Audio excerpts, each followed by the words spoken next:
Eve Joseph's first two books of poetry were nominated for the Dorothy Livesay Award. Dorothy Livesay. Yeah. She's been awarded the PK Page Founders Award for Poetry. Her nonfiction has been shortlisted for the CBC Literary Awards. And in the Slender Margin, I love that book, won the Hubert Evans Nonfiction Prize and was named one of the top 100 books of the year by the Globe and Mail. Her most recent book of poetry, Quarrels, was nominated for the Dorothy Livesay Prize, the Read Award, and won the Griffin Poetry Prize. Eve's chapbook Distractions is the first follow-up to her book Quarrels. Please welcome Eve Joseph.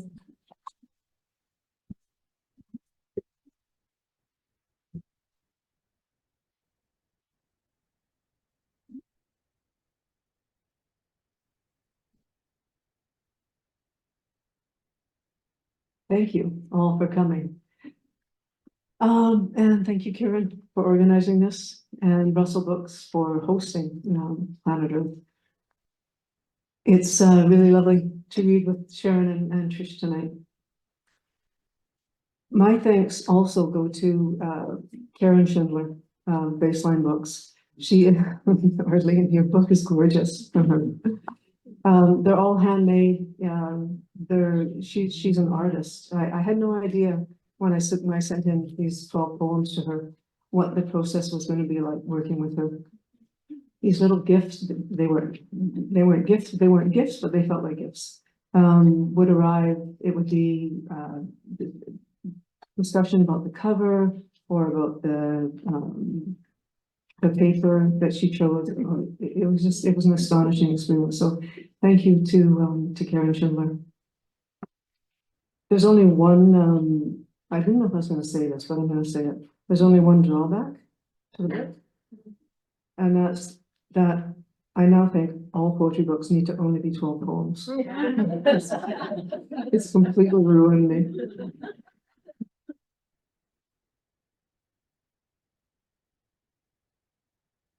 The hour before dawn.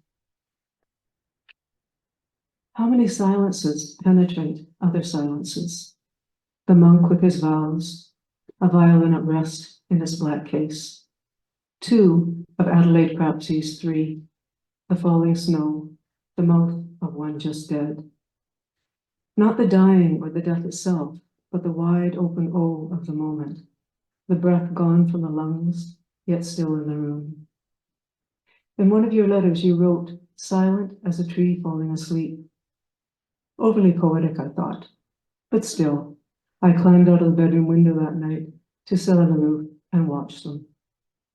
Alders, poplars, maples, the medicine trees, and the ones that once held a child swaying in their branches.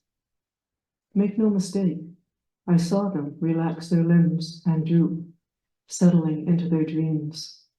The sturdiest amongst them are living coffins.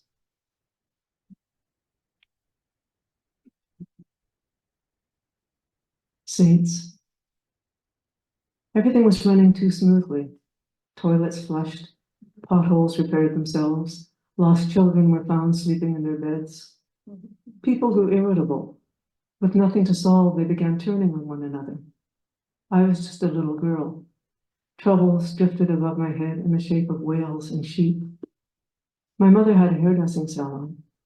One Saturday, uncoiling a customer's beehive, she discovered a nest of spiders at the base of the coif tower. Carried on their 8 legs, like saints on litters, they disappeared into cracks and crevices, only to reappear just yesterday in the dark recesses of the old woodpile in my brain. That's true. She did find that in the beehive, yeah. They used so much hairspray that they were petrified spiders.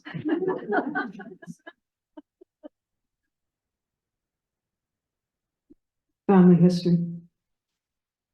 I am experiencing bouts of amnesia, caught in the mesmerizing contradictions of time. 1 minute goes by and the whole story gets rewritten, whereas years pass and the hands on the clock barely move. My grandfather took his younger brother under the table and started to cut his throat with the blunt edge of a dinner knife. His mother had a fit and brought him a chicken. "Kill this instead," she said, holding a glass of brandy for him in case he fainted. Forgetfulness is different than not remembering. Were it not for the feathers on the kitchen floor, I wouldn't believe a word of it. That's actually a true story.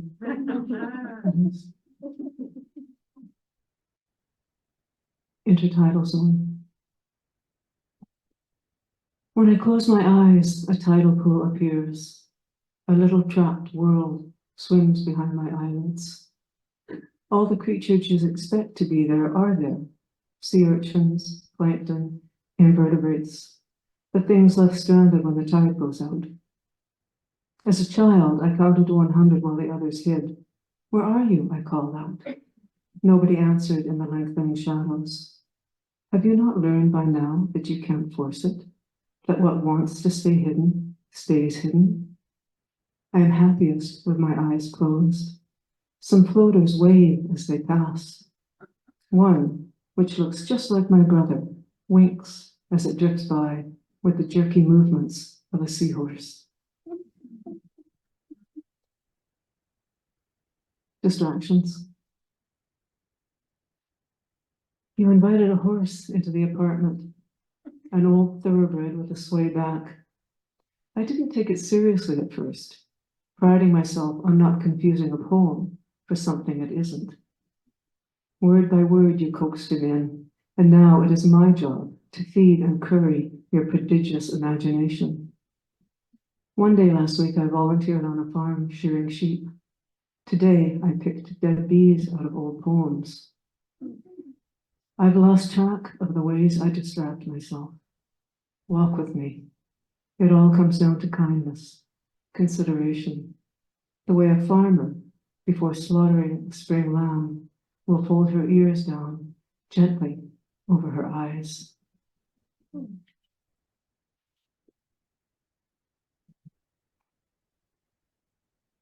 Superpowers. When I wasn't looking, the broken bowl repaired itself. The genie let himself out of the bottle. The tide retreated so far back I could see yesterday. In the interval when I looked away, the dog with 3 legs grew a 4th. She threw away her crutches and jumped on the trampoline. I tested my new powers by blindfolding myself. Sure enough, overnight, Ponge, Faulaine, and Jacob showed up like elves in the shoemaker's shop, and in the morning the table was piled high with poems written on blue sheets of paper. Wow, I wondered, how far could I take this? What would happen if I looked? This is the point where it can all go wrong, where the gift of the poem gets weighted down by craft. Take away the wind, and the clouds will have to roll themselves across the sky. And I'll finish with this one. Revisions. All history is revisionist. Dig down, and there's so-and-so with his version of events. A little further, and you can hear the song of the last speckled cormorant, and before that, the ancestors of Przalski's horses, no bigger than foxes. What's the point of one more poem? A grocery list is more practical. My friend, the Danish poet, is not a sentimentalist. He lauds the poet who hides his poems in the tool drawer in the garage. I love poems that disguise themselves as inchworms and rappel down from heaven, the ones that painstakingly measure the earth, like seamstresses measuring the same old lies of eternity.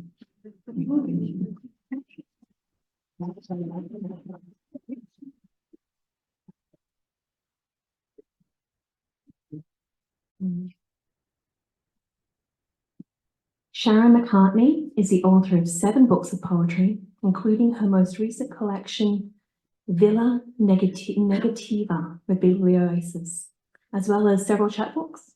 Is that correct? Yes. Yeah, I think so. Yes. Her 2008 collection, The Love Song of Laura Ingalls Wilder, won the Acorn Planters People's Prize for Poetry.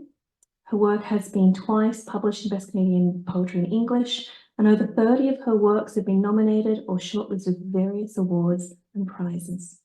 Please welcome Sharon McCartney.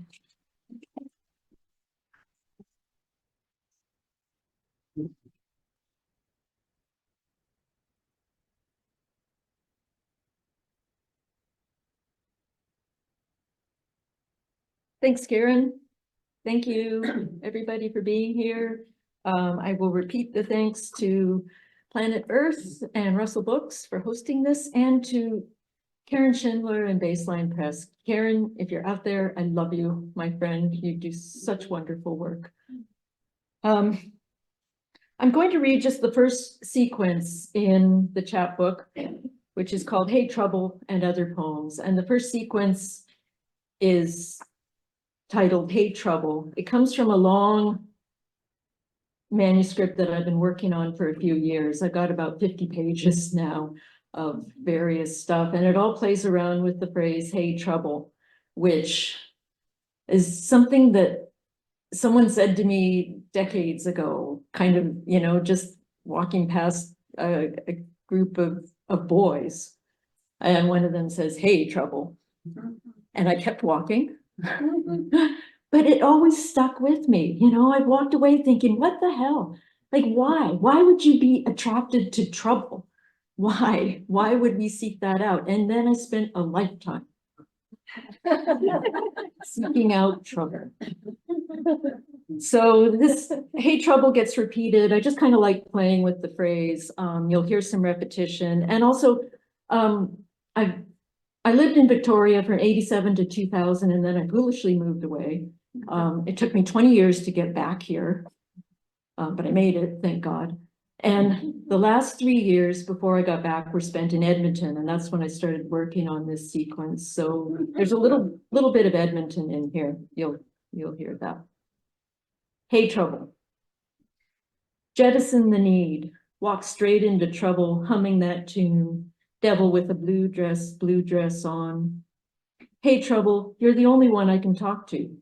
Hey Trouble, you're the only one I care to talk to. Hey Trouble, I drank to cope with the job. Hey Trouble, I quit drinking to cope with the job. Hey Trinity, hey Tribulation, hey Trifle.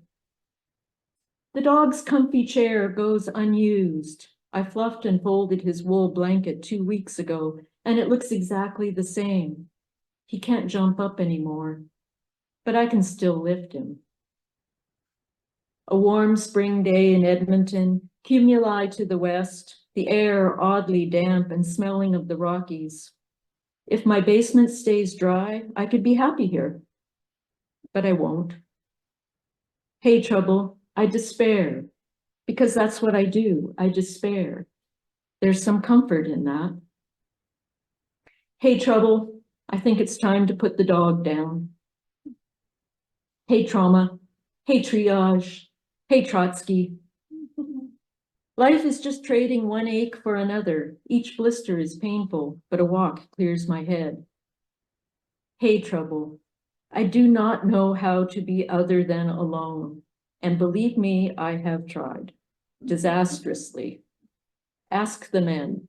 They'll tell you. Hey Trouble, I thought that time was death, but Gluck has it right. Time is waiting.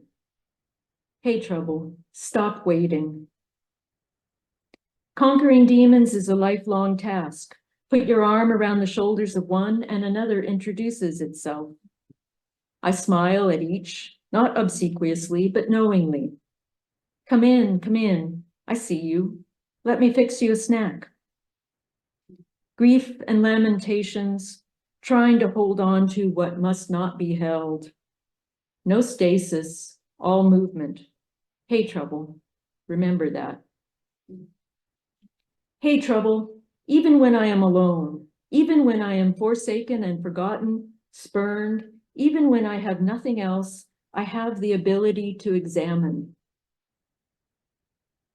Hey Trouble, I had that innate optimism engendered by a privileged childhood. I truly believed that everything will be okay. I still do.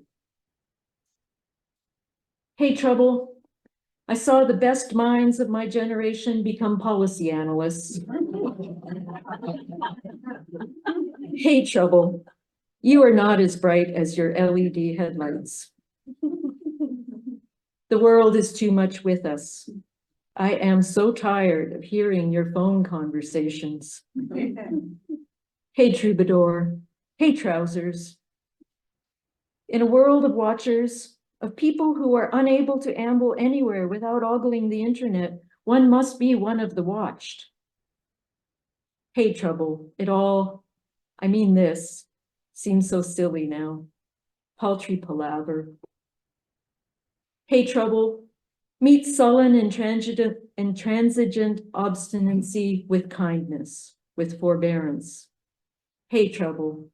Meet apathy with empathy, rudeness with grace. Hey, Trouble. I too.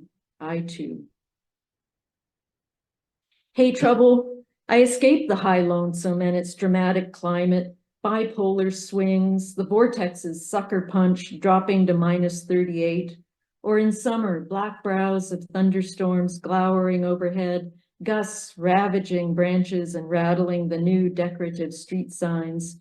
In winter, the side streets were just ice, baby. Drive and pray. At the Common, I overheard a woman saying, "The streets of Edmonton are a wrecking yard." Hey, Trouble. I do not believe the scenic license plate you bought for your new F-150 is really going to help protect our parks. Hey, Troika. Hey, Trollop. Hey, Trouble. Give the gaggle of geese straddling the path a wide berth. Best not to place yourself between creatures that love each other. Hey, Triumvirate. Hey, Trifecta. In the north, January is the best. The light saying, hang on, hang on. The old dog snoozing beside me is a benediction, a prayer, a redolent prayer, even so. His paws reek of the world. I love to breathe them in. Hey, Trouble, here's a surprise. I am at peace. Another's anger fails to scorch. Hey, Trouble. 3 days ago, a 10-meter section of cliff fell on a beach in California where I once walked and swam. 3 women died. When I look at the news photos, I can smell that beach, myself leaching into the sand. Hey, Trouble. I was a lonely child. The canyon was my friend. The vast undulation of the Pacific, a comfort. Mother was distant. Father was always at work. What we learned was stone. Say nothing, feel nothing. Hey, Trouble, get real. Hey, Trouble, we all feel alone. So clumsy in these sacks of plasma, grasping for anything, mostly our phones, that will lend an air of corporeality, of cohesion, because the membranes are porous, we leak and ooze. Hey, Trouble, let the harshness flow. Lance the wound and let it drain. Make room for softness, a salty fog, a wool blanket, mercy. Hey, traffic. Hey, transom. Hey, light in the pines. Thank you.